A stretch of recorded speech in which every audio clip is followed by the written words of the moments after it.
Welcome back to my channel life and makeup on second with your Sunny. तो आज मैं आपके साथ बहुत ही इंपॉर्टेंट एक मेरी एक्सपीरियंस शेयर करने जा रही हूँ।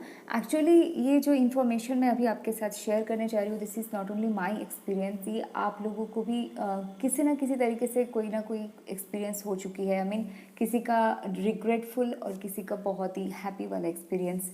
लेकिन जो बिगिनर्स है, आई मीन जो एक्सपीरियंस नहीं है, जो केमिकल ट्रीटमेंट करवाने के लिए जस्ट सोच रहे हो, रिबॉन्डिंग करवाऊँ, स्ट्रेटनिंग करवाऊँ या स्मूथनिंग करवाऊँ, आई मीन केराटिन करवाऊँ, काफ़ी सारा मार्केट में ये सब अभी सलोस में एंड बहुत सारा एड्स भी आती है। हमारे इंस्टाग्राम में भी हम देखते हैं काफ़ी सलोन्स की एड, और ये सब देखते देखते क्या हो जाती है, हम लिटिल बिट कंफ्यूज भी हो जाते हैं, अट्रैक्टेड भी हो जाते हैं। लेकिन हम जब डिसाइड कर लेते हैं, बिना सोचे समझे सैलून जाते हैं और बस कर लेते हैं। लेकिन आपका हेयर उसके लायक है कि नहीं, और क्या क्या प्रॉज एंड कॉन्स है, क्या क्या स्टेप्स है, और कितना चार्जेस है, कॉस्ट कितना लगती है, टाइम कितना लगती है, कितना दिन तक ये लॉन्ग लास्टिंग होती है, ये सब इंफॉर्मेशंस के बगैर ही हम ये वाला स्टेप ले लेते हैं।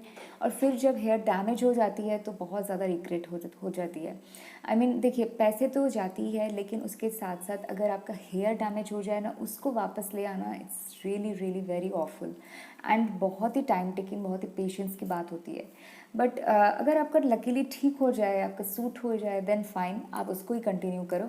लेकिन मैं ये जो आज आपके साथ कुछ स्टेप्स, और आई मीन मैं यहाँ पे स्मूथनिंग एंड केराटिन का जो प्रॉज एंड कॉन्स हैं, स्टेप्स है, कॉस्ट, और जो जो इन डिटेल्स मेरा जो एक्सपीरियंस है, मैं सजेस्ट करूँगी कुछ प्रोडक्ट्स भी, सब कुछ मैं आज आपके साथ शेयर करने जा रही हूँ। क्योंकि जो लोग अभी जस्ट कॉलेज में जा रहे हो या नए नए ऑफिस ज्वाइन किए हो, आई मीन जस्ट टीनेज में हो, आपको लग रही है आपका हेयर बहुत ही पफ़ी, बहुत ही ड्राई, बहुत ही आई मीन कर्ली है, तो ये बहुत ही अनमैनेजेबल है, आपको इतना ज़्यादा टाइम नहीं मिलती है कि कॉलेज जाने के टाइम पे या ऑफिस जाने के टाइम पे रोज़ रोज़ आप ब्लो ड्राई करो, स्ट्रेटनिंग करो, कर्लिंग करो, तो it's little bit time taking and उतना पेशेंस भी नहीं रहती है।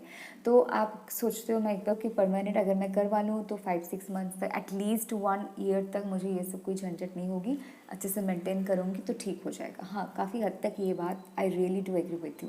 लेकिन उसके पीछे कुछ रीजंस भी है। आप सोच लो कि कौन सा वाला ईजीएस्ट होगा, रोज़ रोज़ करना, या आप अपने हेयर को डीआईवाई के साथ मैनेजेबल रख सकते हो या केमिकली ट्रीटमेंट के साथ। तो चलिए, ये सब कुछ शेयर करने से पहले आपको जो करनी है, रेड वाला फ्री बटन को प्रेस कीजिए, सब्सक्राइब का, नोटिफिकेशन बेल को ऑन कर दीजिए, ताकि मेरे चैनल में ऐसे ही यूज़फुल हेल्पफुल वाला बहुत सारे वीडियोस प्रीवियसली मैं बना चुकी हूँ। मैं बहुत ज़्यादा वीडियो बनाती हूँ आपके लिए, आप देखते नहीं हो, प्लीज़ डियर सब्सक्राइब करो। वो सब में से आपको कुछ ना कुछ इन्फॉर्मेशन मिल जाएगी, और आने वाले बहुत सारे वीडियोज़ है उसका भी नोटिफिकेशन आपके पास ज़रूर से ज़रूर पहुँच जाएगी। तो चलिए वीडियो स्टार्ट करते हैं। तो फर्स्ट जो मैं आपके साथ शेयर करने जा रही हूँ वो है स्मूथनिंग। जी हाँ, रिबॉन्डिंग जो होती है that is the basic straightening होती है। तो जिनको पिन स्ट्रेट हेयर जो बहुत ही स्ट्रेट हो जाती है, आई मीन आप ये वाला हेयर देख रहे हो, ये जैसे स्मूथनिंग में हमें अचीव होगी, लेकिन इससे भी बहुत ज़्यादा स्ट्रेट एकदम हो जाती है, जो एकदम पिन स्ट्रेट जो बोलती है, without any bending, without any curving, कोई भी कुछ नहीं होती है, जस्ट एकदम पिन स्ट्रेट होती है। आपको अगर वैसा वाला चाहिए तो go for rebonding, that's the straightening. उसमें पूरा का पूरा केमिकल ट्रीटमेंट होती है, and that is I think आप वो वाला स्किप करो तो बेटर है। तो उसमें से आप बेटर है आप स्मूथनिंग में फर्स्ट स्टेप लो, क्योंकि स्ट्रेटनिंग होती है बहुत ही, आई मीन जस्ट हेयर को टोटली ज़्यादा एकदम से ख़राब करने के लिए straightening is the best way. इसलिए मैं माना कर रही हूँ, क्योंकि उसमें आपको टाइम भी लगेगी, 4 to 5 आवर्स लग जाती है, आपका डेंसिटी बहुत ज़्यादा है, बहुत ज़्यादा थिक है, लंबा है, एंड आपका बहुत ही ज़्यादा कर्ली है, तो it will take 5 to 6 hours तक भी लग जाती है, बहुत ज़्यादा पैसा भी जाती है, 5 to 6 थाउजेंड ऑनवर्ड्स उसका जो रेट होती है। और आप कम दाम का वाला ऐसा कुछ चीप ग्रेडेड सैलून में जाओगे तो उसमें आपका हेयर टोटली बर्बाद हो जाएगी। 100 सारा प्रिकॉशंस होती है जो हम नहीं लेते हैं, और बहुत अच्छे से मेंटेन करने की ज़रूरत होती है, वो हम लोगों का पेशेंस नहीं रहती है। और स्ट्रेटनिंग में इतना ज़्यादा केमिकल होती है, उसका जो स्मेल होती है, जो ओडर होती है, उसमें से आपको पता चल जाएगा, that's so annoying, so irritating. तो स्ट्रेटनिंग मैं बिल्कुल भी यहाँ पे सजेस्ट नहीं कर रही हूँ। लेकिन आपको अगर कुछ करवानी है तो आप स्मूथनिंग या केराटिन, ये दोनों में से आप चूज़ कर सकते हो। इसलिए मैं फर्स्ट से शेयर करने जा रही हूँ स्मूथनिंग के बारे में, जो मेरा पर्सनल एक्सपीरियंस है। मैंने क्लीन करवाई थी 8-9 ईयर्स बैक, जो मेरा फर्स्ट वर्जिन हेयर पे कोई केमिकल ट्रीटमेंट था। दैट वॉज टोटली रिग्रेटफुल था and very much I mean इतना ज़्यादा डिज़ास्टर हो गया था, मैं बोल नहीं पाऊँगी। I mean my hair was just इतना सा लंबा था और मुझे चॉप करते करते यहाँ पे उठाना पड़ा। आई मीन टोटली जल गई थी hair. I mean that was accident. I can say है उसको जस्ट इग्नोर। आई मीन कोई भी आपको सजेस्ट कर दे आपको इतना ज़्यादा खूबसूरत हेयर है, बहुत ज़्यादा कर्ली है, तो आप स्ट्रेटनिंग करो, सिंपली दिमाग में रख लीजिएगा, no, straightening is not a good thing at all. तो आप नेक्स्ट मैं क्या किया, आई मीन उसके बाद मैं 5-6 आवर्स मेरे हेयर में कुछ नहीं किया था।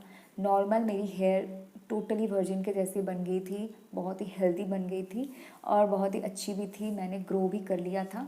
देन मैंने सोचा कि ठीक है तो चलो स्मूथनिंग करवाती है, क्योंकि इतना ज़्यादा कर्ल्स है मेरे हेयर में, बहुत ज़्यादा थिक था। तभी अब जो मेरा डेंसिटी है, इतना सब कुछ करते करते डेंसिटी मेरा 80% चला गया है। मेरी वजह आप देख रहे हो जो, इसमें कुछ नहीं है, बहुत ज़्यादा डेंसिटी था एंड बहुत ही थिक कर्ली हेयर था। तो मैंने सोचा कि ठीक है मैं स्मूथनिंग करवाऊंगी। तो स्मूथनिंग में क्या हुआ, लकीली मैं स्मूथनिंग करवाई थी, then I was in Pune and उसमें बहुत ज़्यादा मुझे गुड एक एक्सपीरियंस हुई थी। आई वॉज सो हैप्पी, उतना ज़्यादा ब्यूटीफुल हेयर मुझे कभी नहीं मिली। I was so happy. तो उसके बाद 2-3 बार और भी स्मूथनिंग करवाई थी and those are not bad, but Calcutta में थी तब तो मैंने करवाई। वहाँ का सैलून्स वगैरह बहुत ही अच्छी है। लेकिन फिर जाके मैं केराटिन में स्विच किया। अभी लास्ट ईयर से 2 टाइम मैं केराटिन करवाई। तो रिबॉन्डिंग मैंने करवाई थी, स्ट्रेटनिंग 1 टाइम, स्मूथनिंग मैंने 3 टाइम्स करवाई और केराटिन मैंने 2 टाइम्स करवाई। इसलिए मुझे लगा मेरा ये एक्सपीरियंस आपके लिए बहुत ही हेल्पफुल होने वाली है। तो इसलिए एक केमिकल बेस्ड होती है, इसमें कोई भी फ़ायदेमंद उतना कुछ नहीं है, कोई प्रोटीन आपका विटामिन कुछ नहीं जाती है, सिर्फ हेयर मैनेजेबल होती है बट लेस केमिकली डैमेज होती है if you compare with your straightening. ठीक है, तो इसमें जो प्रोसेस है मैं पहले बता दूँ। इसका ड्यूरेशन इतना होती है आपका 5 to 6 आवर्स इसमें भी लग जाती है, इस according to your density, length and texture. और उसके साथ साथ कॉस्ट भी अराउंड आपको, जैसे कि मेरे लेंथ में आती थी 4 to 5,000, ठीक है, उसमें आ जाएगी। मैक्सिमम आपको 6,000 उसके अंदर हो जाती है। बहुत ज़्यादा आपका एकदम जस्ट वेस्ट लाइन क्रॉस कर चुकी है, उतना ज़्यादा लॉन्ग हेयर तो 8+ भी लग सकती है, 8.5 या 10,000 तक भी लग सकती है, इट डिपेंड्स। बट नेचुरली अगर मैं आपके साथ बोला आपका shoulder length little bit longer than shoulder है तो 5 to 6,000 के अंदर हो जाएगी। बट प्रोसेस इसमें आपको 5 to 6 आवर्स देनी पड़ती है, बिकॉज ये काफ़ी लॉन्ग टाइम टेकिंग होती है एंड बहुत ज़्यादा प्रोसेसर होती है। जैसे कि आप जब जाओगे आपके हेयर पहले वो चेक करेंगे कितना ज़्यादा स्ट्रॉन्ग है, कितना ज़्यादा केमिकली ट्रीटेड है, ये वर्जिन है, आप कितना ज़्यादा डाई करते हो, पहले कौन सा प्रोसीड्योर था, ये सब कुछ चेक करने के बाद आप अगर हेयर कलर करवाते हो तो कलर पहले करवा लेना, फिर स्मूथनिंग या केराटिन करवाना, क्योंकि डाई उस टाइम अगर आप उसके बाद करोगे ना तो उसका एक्शन ख़त्म हो जाती है। मैंने आप अगर स्मूथनिंग वाले हेयर के 1 महीने बाद या केराटिन के बाद ही आप कलर करोगे तो वो वाला जो स्ट्रेट वाला जो एक मैनेजेबल वाला जो होती है ना, वो तो चला जाता ही है, उसके साथ साथ हेयर टू मच डैमेज हो जाती है। तो प्लीज़ बी केयरफुल।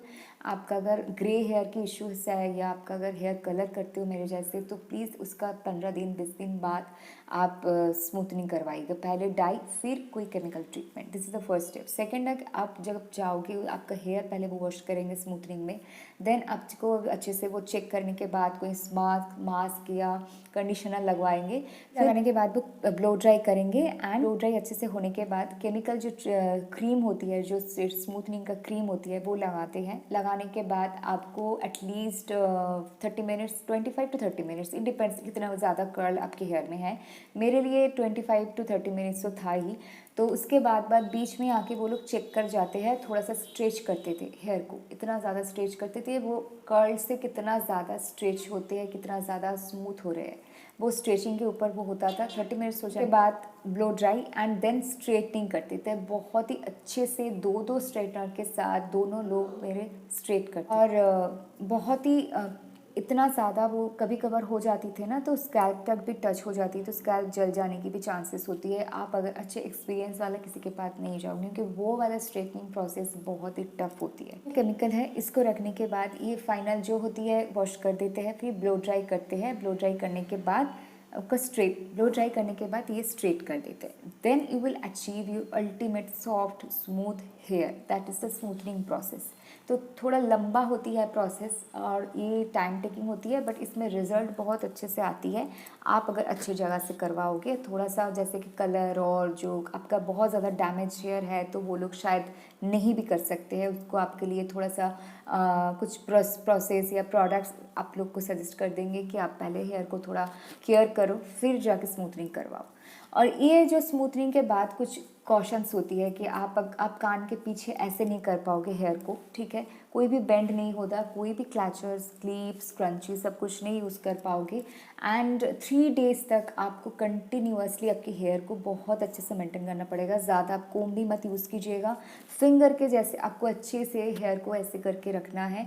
पिलोस में भी आपको स्ट्रेट सोना है, कुछ भी लगाना नहीं है, कुछ भी आप हेयर एक्सेसरीज यूज़ नहीं कर पाओगे, कोई भी केमिकल यूज़ नहीं करना है, कोई भी पानी भी बिल्कुल भी वाटर नहीं लगानी है, कुछ भी नहीं, हेयर स्प्रे सीरम वगैरह कुछ नहीं।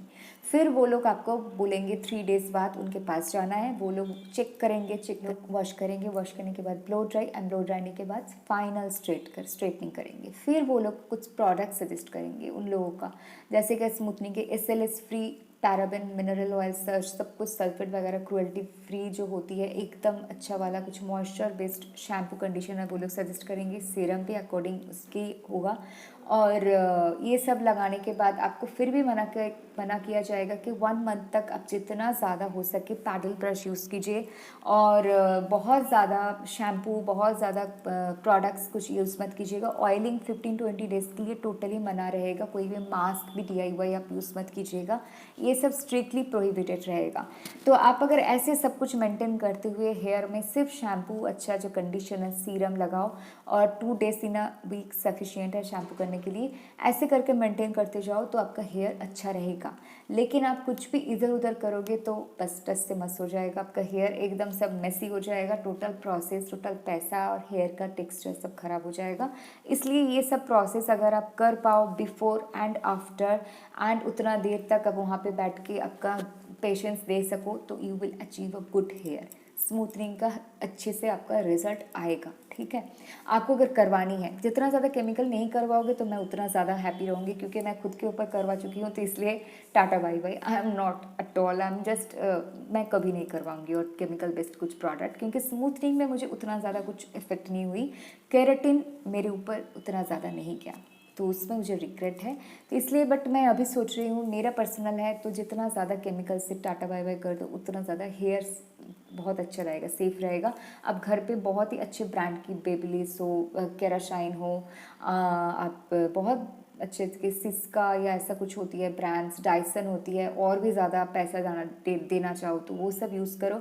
हीट प्रोटेक्टर यूज़ करो, ओकेशनली आपको कहीं पे जाना है, I mean once in a week या ट्वाइस इन अ मंथ, आप वो सब करके कर्ल करो या स्ट्रेट करो, अच्छे से टेक केयर करो, विटामिन्स लो, डाइट गुड फॉलो करो, बहुत अच्छे ब्रांड के shampoos, conditioner, serum, mask, living, Olaplex, तो बहुत अच्छे से फ़ायदा हो जाएगा। कोई भी स्मूथनिंग केराटिन की ज़रूरत नहीं होगी। मेयोनीज लगाओ, योगर्ट लगाओ, हनी लगाओ, ये सब नेचुरल बनाना पैक होती है। थोड़ा टाइम निकाल के 1 या 2 दिन तो छुट्टी मिलती है आप लोगों को, तो आप वो सब लगाओ। केमिकली से ज़्यादा उतना ज़्यादा पीन स्ट्रेट आपको नहीं देगी, लेकिन इतना सॉफ्ट शाइन लगे, मैनेजेबल लगेगा ना, तो आपको खुद ही नहीं लगेगा कि मुझे कोई केमिकल डालनी है मेरी हेल्दी हेयर पे। This is my personal experience, इसलिए मैंने शेयर कर दिया कि स्मूथनिंग में ये सब चीज़ें होती है। और उसके बाद का जो प्रोसेस होती है ना, ये लास्ट करती है आपके हेयर के ऊपर, वो लोग बोलते हैं 1 ईयर तक रहेगा, बट मैं सच्ची बात बोल रही हूँ, मेरे हेयर में अगर बहुत ज़्यादा दिखते हैं तो जैसे कि रूट निकल आती है, बहुत पहले दिन का बहुत ज़्यादा कर ली है, 5 to 6 मंथ्स के अंदर ही आपका रूट्स निकलना स्टार्ट हो जाएगा। 7-8 मंथ्स अल्टीमेट है, आपको लगेगा मैं दोबारा करवाऊँ, ठीक है। लेकिन उस टाइम आप अच्छे से सोचना चाहिए कि मैं दोबारा करवाऊँगी, कि मेरे इतना ज़्यादा मैं प्रोसेस फॉलो कर पाऊँगी कि नहीं। इट्स अप टू यू, आप कर पाओ तो देन गो, अच्छे जहाँ से करवा चुकी हो, सेटिस्फाइड हो, वहाँ पे जाओ।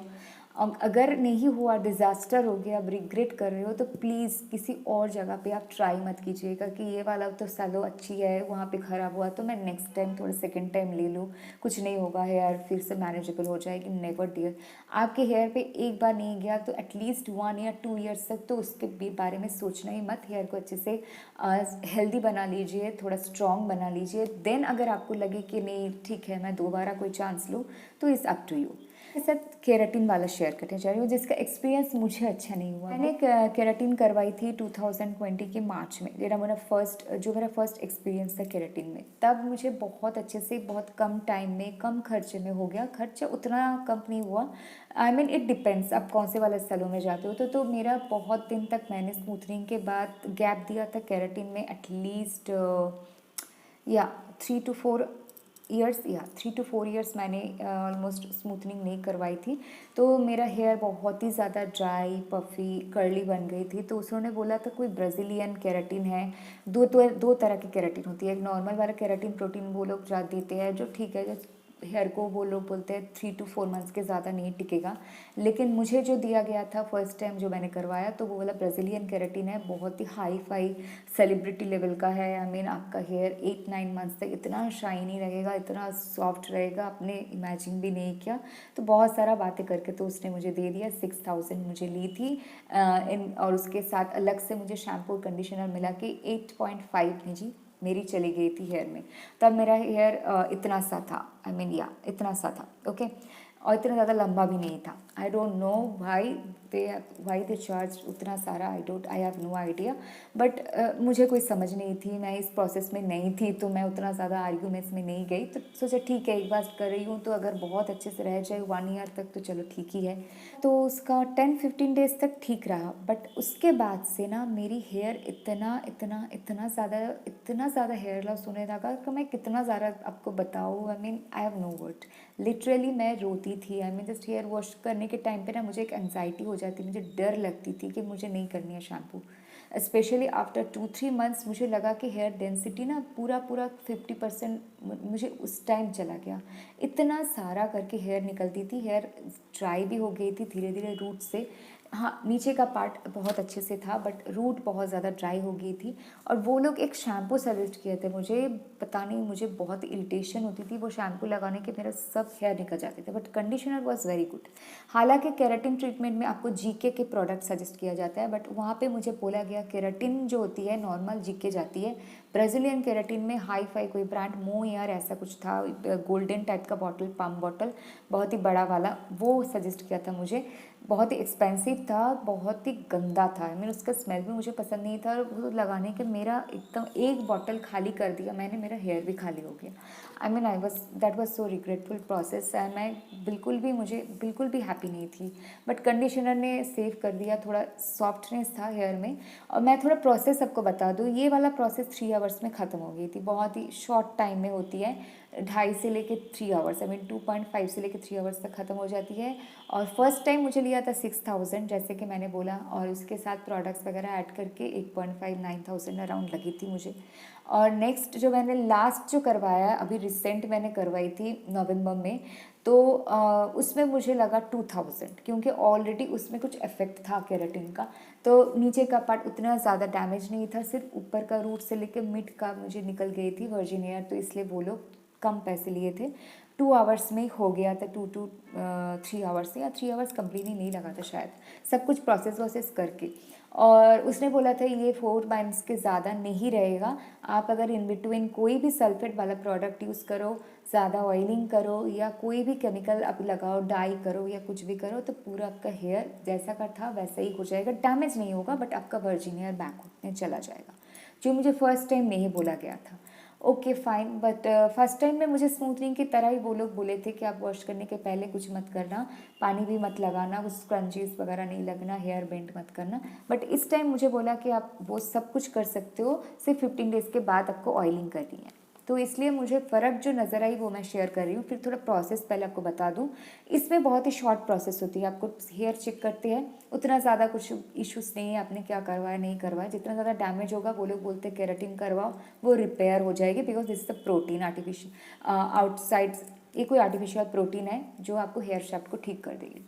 तो फर्स्ट आपको हेयर वॉश करने करवाएगी, फिर लगाइए मास्क, जो मास्क आपको 30 मिनट्स तक से 45 मिनट्स तक रखते हैं अकॉर्डिंग टू। देन वॉश करेंगे, ब्लो ड्राई करेंगे एंड स्ट्रेटनिंग करेंगे, फिर लगाएंगे वो केराटिन क्रीम। केराटिन क्रीम कैसे लगाते हैं, जैसे कि स्पा होती है ना, सेक्शन बाय सेक्शन, ऐसे करके करके एक एक सेक्शन में आपको लगानी होती है।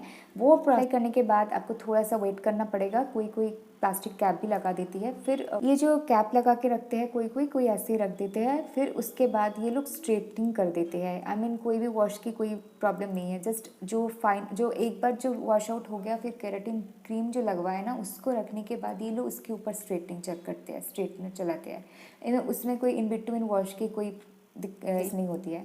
फिर आपको बोलते हैं यू आर डन। बहुत ही कम टाइम में होती है, तो आपको लगती है हाँ टाइम से हो गया, कब पैसा भी लगती है।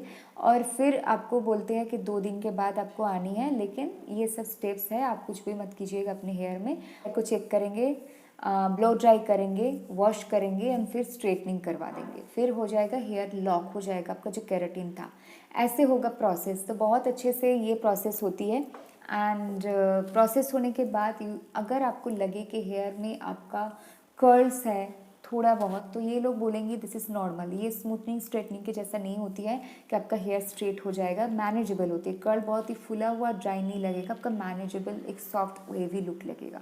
कुछ एक्सपीरियंस और कुछ हेल्प अगर आपको मिली तो ज़रूर से ज़रूर मेरे चैनल को लाइक कीजिए, सब्सक्राइब कीजिए, कमेंट बॉक्स में ज़रूर से ज़रूर लिखिएगा। मिलते हैं अगले वीडियो में, तब तक के लिए।